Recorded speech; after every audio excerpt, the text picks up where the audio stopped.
యాక్చువల్గా social media గురించి ఎప్పుడు మాట్లాడినా కూడా రేవంత్ రెడ్డి పెట్టిన ప్రెస్ మీట్లలో దాదాపు అన్ని వాటిలలో వస్తూనే ఉంటాయి. అంటే సోషల్ మీడియా ఏ రకంగా బ్లేమ్ చేస్తుంది, సోషల్ మీడియాని ఏ రకంగా కట్టడి చేయాలి, సోషల్ మీడియా గురించి పదే పదే పదే ప్రస్తావిస్తుంటాడు. కాకపోతే ఇప్పుడు సీన్ రివర్స్ అయింది. ఇప్పుడు సోషల్ మీడియా మరి అది కాంగ్రెస్ పార్టీ సోషల్ మీడియా అనాలో లేకపోతే ముఖ్యమంత్రి రేవంత్ రెడ్డి సోషల్ మీడియా అనగానే మామూలు కుప్పిగంతులు వేయట్లే, మామూలు చిల్లర మల్లర డ్యాన్సులు వేయట్లే. వాళ్ళ ఆపసోపాలు చూస్తుంటే అస్సలు ఇంకా అయిపోయింది. ఇక జూబ్లీ హిల్స్ బై ఎలక్షన్ తోటి ఇక అసలు కాంగ్రెస్ పార్టీకి అసలు ఎదురు లేదు బెదురు లేదు అన్నట్టుగా ఎంత ఏఐని వాడి ఎంత దిగజార్చి వీడియోలు చేస్తుంటే అవి మాత్రం కనబడతలేవా మీకు?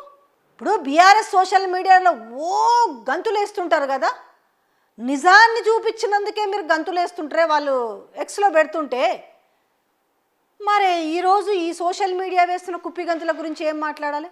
ఎంత చిల్లర మల్లర మాటలంటే ఒక కేటీఆర్ గురించి కావచ్చు, ఒక హరీష్ రావు గురించి కావచ్చు, వాళ్ళు మాజీ మంత్రులు గా రా, మరి అదే మీకు పెడితే ఎట్లుంటుంది? మంత్రులకి అలాగే ముఖ్యమంత్రి రేవంత్ రెడ్డిని గా రా అని సంబోధిస్తే అసలు ఎట్లుంటుంది? అది వారించాల్సిన బాధ్యత మీ పైన లేదా? మీరు గౌరవం గురించి, రెస్పెక్ట్ గురించి, బాధ్యతల గురించి ఇన్ని చెప్తుంటారు కదా, మరి ఇవెందుకు చెప్పారు? ఎక్కడన్నా ఇండివిజువల్ సోషల్ మీడియా వాళ్ళు కావచ్చు, బీఆర్ఎస్ సోషల్ మీడియా కావచ్చు, రేవంత్ రెడ్డిని కానీ మంత్రుల్ని కానీ ఎక్కడన్నా అసభ్య పదజాలంతో మీరు చూపించగలుగుతారా పోస్టులు? కానీ ఈరోజు మరి ఎంతగా దిగజారిపోయారంటే జూబ్లీ హిల్స్ బై ఎలక్షన్ తర్వాత అసలు చిల్లర మల్లరగా పోస్టులు ఏఐ విజువల్స్ చేసి, అప్పుడు మీరు సెంట్రల్ యూనివర్సిటీ భూముల గురించి ఏఐ చేసిన చిందులు దక్కిరు, ఆ నిజమైన వాటిని ఏఐ అనుకున్నారు.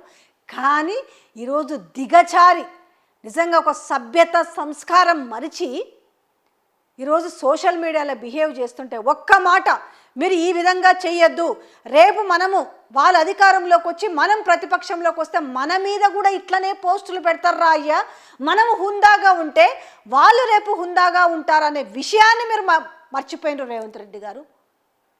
మాజీ మంత్రులు కదా, కేసీఆర్ తెలంగాణ తొలి ముఖ్యమంత్రి, కేటీఆర్ మాజీ మంత్రి, హరీష్ రావు మాజీ మంత్రి, కానీ ఆ పోస్టులలో ఏంటి ఆ సంబోధించడాలు ఏంటి?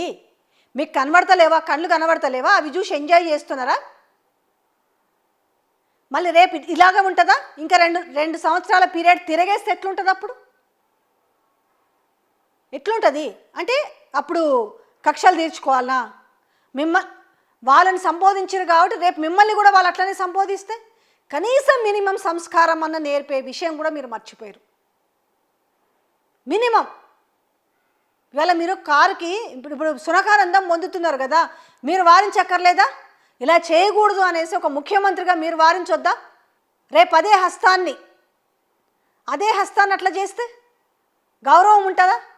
ఈరోజు మీది కావచ్చు, కానీ రేపు ఎందుకు కంపేర్ చేస్తారు? ఏదైనా కూడా కొన్ని రోజులు వెలుగు, కొన్ని రోజు చీకటి అన్నట్టుగా మనము డేనే వెలుతురు చీకటి. అలాంటిది ఎప్పుడు మీరే అన్నారు పదవులు శాశ్వతం కాదు, అధికారం శాశ్వతం కాదు అన్నప్పుడు మరి అంత దిగజారి చిల్లర మల్లర చేష్టలు చేస్తుంటే ఎందుకు వారిస్తలేరు? ఘోరంగా అవి చూస్తుంటే నిజంగా ఎట్లా పెంచిరా తల్లిదండ్రులు సభ్యత సంస్కారం లేకుండా అనిపిస్తుంది ఆ పోస్టులు పెట్టే వాళ్ళని చూస్తుంటే. మినిమం ఏం సునకానందం అంటారు దాన్ని? మీకు శాశ్వతమా? ఇవాళ 23 నెలలు 24 నెలల్లోనే మీ మీద ఇంత వ్యతిరేకత వచ్చిందే, మరి రేపటి పరిస్థితి ఏంటి? ఇవాళ గుర్తుపెట్టుకోరా? ఎవరెవరిని ఏ విధంగా ఎంత ఘోరంగా దిగచార్చి పోస్టులు పెడుతున్నారు అనే విషయాన్ని మర్చిపోతారా? అంటే కాలక్రమేణా దాంట్లో గంగలో కొట్టుకుపోతుందా? అయినా కూడా నేను ఒక్కటి చెప్తాను, మీరు కూడా చెప్పాలి కదా, ఈ టైప్ ఆఫ్ పోస్టులు పెట్టకండి రా నాయన. మనం కూడా 7 ఉప ఎన్నికల్లో మనం కూడా ఘోరంగా ఓడిపోయినాము. అయిన తర్వాత కూడా మనం జిహెచ్ఎంసీలో కూడా ఘోరంగా ఓడిపోయినాము. ఓడిపోయినంత మాత్రాన పార్టీలు అలాగే మనుషుల పని అయిపోయినట్టు కాదు అని చెప్పలేరా మీరు?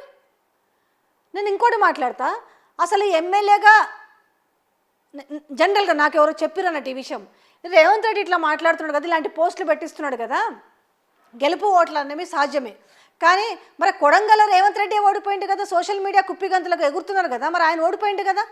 దానికేం చెప్తారు తెలుసా, అక్రమంగా గెలిచిరు అంటారు. మరి ఈరోజు మరి సక్రమంగా గెలిచిన జూబ్లీ హిల్స్లో ఈరోజు ముఖ్యమంత్రి పీఠం మీద ఉన్న రేవంత్ రెడ్డి 2018 ఎలక్షన్స్ జనరల్ ఎలక్షన్స్లో కొడంగల్లోనే ఓడిపోయింది కదా. ఎందుకు నేర్చుకుంటలేదు ఆయన సోషల్ మీడియా ఈ బుద్ధిని? 7 బై ఎలక్షన్స్లో అయినాయి. సరే ఈ రెండుని తీసేద్దాం, ఎందుకంటే ఆయన అప్పటికి కాంగ్రెస్ పార్టీలో జాయిన్ అవ్వాలి. 5 గురించి మాట్లాడదామా? 5 బై ఎలక్షన్స్లో ఎందుకు గెలవలేకపోయింది? మరి హుజూర్ నగర్ సిట్టింగ్ స్థానమే కదా, అయినప్పటికీ గెలవలేదు. ఆ రోజు శానంపూడి సైదిరెడ్డి గెలిచిండు భారీ మెజార్టీతో. ఆ తర్వాత ఆయన ఎక్కడున్నాడనేది పక్కన పెడదాం. ఇప్పుడు గెలుపు ఓటములు సహజమని నిజంగా మనస్ఫూర్తిగా మాట్లాడే వాళ్ళు ఆ సోషల్ మీడియాలో కళ్ళు దాగిన కోతుల్లాగా చిందులు వేస్తున్నారు. ఎన్ని రోజులు ఈ చిందులు? రేపు లోకల్ బాడీ ఎలక్షన్లు లేవా? ఏ ఎన్నికకు ఆ ఎన్నికకు సపరేటే. ఇది ఎవరికైనా వర్తిస్తుంది. Not even the Revanth Reddy social మీడియానా, కాంగ్రెస్ సోషల్ మీడియానా, రేపు ఎక్కడైనా విజయం సాధిస్తే బీఆర్ఎస్ సోషల్ మీడియా కూడా హుందాగానే బిహేవ్ చేయాలి. ఫస్ట్ థింగ్ ఈ సోషల్ మీడియాలో కించపరచడం మానేయండి. ఘోరంగా రాజకీయ పరంగా విమర్శలు చేయండి, కానీ వ్యక్తిగతంగా విమర్శలు చేయడం ఏంది అసలు? అంత ఘోరమైన రెస్పెక్ట్ లేకుండా గా రా లా భాష వాడడం ఏంది ఇది? ఇంతకైనా ఇలాగే కొనసాగితే మాత్రము రేపెప్పుడు కూడా ఒక మంచి ఎన్విరాన్మెంట్ సోషల్ మీడియాలో మాత్రం ఉండదు. ఇది వారించాల్సిన బాధ్యత రేవంత్ రెడ్డి పైన ఉంటుంది. బీఆర్ఎస్ సోషల్ మీడియా మితిమీరితే కూడా వారించాల్సిన బాధ్యత బీఆర్ఎస్ పార్టీ పైన కూడా ఉంటుంది. కానీ ఇది కాకుండా మా టైం వచ్చింది కాబట్టి మేము రెచ్చిపోతామంటే రేపు మొత్తంగా దిగజారిపోయే పరిస్థితి రాజకీయ నాయకులకే వస్తుంది. వాళ్ళే రేపు బజార్కి ఎక్కాల్సి వస్తుంది. వాళ్ళ పరుగులే రేపు రోడ్డు మీదకి ఎక్కే అవకాశం ఉంటుంది.